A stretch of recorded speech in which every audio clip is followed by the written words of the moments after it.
अहमदनगरमधून एक breaking news येते। भाजपचे माजी खासदार सुजय विखे पाटील यांनी ईव्हीएमवर आक्षेप नोंदवल्याची माहिती सूत्रांनी दिली आहे। त्यांनी निवडणूक आयोगाकडे ईव्हीएम आणि व्हीव्हीपॅटच्या तपासणीची मागणी केल्याची माहिती मिळते। सुजय विखे पाटील यांचा अहमदनगर दक्षिण लोकसभा मतदारसंघातून निलेश लंके यांनी 29,317 मतांनी पराभव केला होता।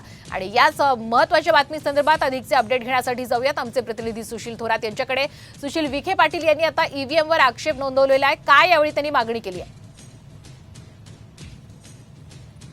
सुजय विखे पाटील यांनी 40 केंद्रावरील जे मतदान झालेले आहे तिथे ईव्हीएम आणि व्हीव्हीपॅटची पडताळण्याची मागणी केलेली आहे। त्यासाठी त्यांनी जवळपास एका केंद्रासाठी 47,200 म्हणजे असं एकूण 18,88,000 रुपयांचे शुल्क देखील भरलेले आहे। याबाबत आता निवडणूक आयोगाने सुद्धा पुष्टी केलेली आहे आणि ही निवडणूक अत्यंत चुरशीची झाली होती आणि त्या चुरशीच्या निवडणुकीमध्ये विखे पाटील हे 28,000 पराभूत झाले होते। त्यानंतर 10 दिवसाच्या आत त्यांना ही मागणी करायची होती, त्यानुसार त्यांनी ही मागणी केलेली आहे। अगदी धन्यवाद सुशील, आपण दिलेल्या संपूर्ण अपडेट बद्दल।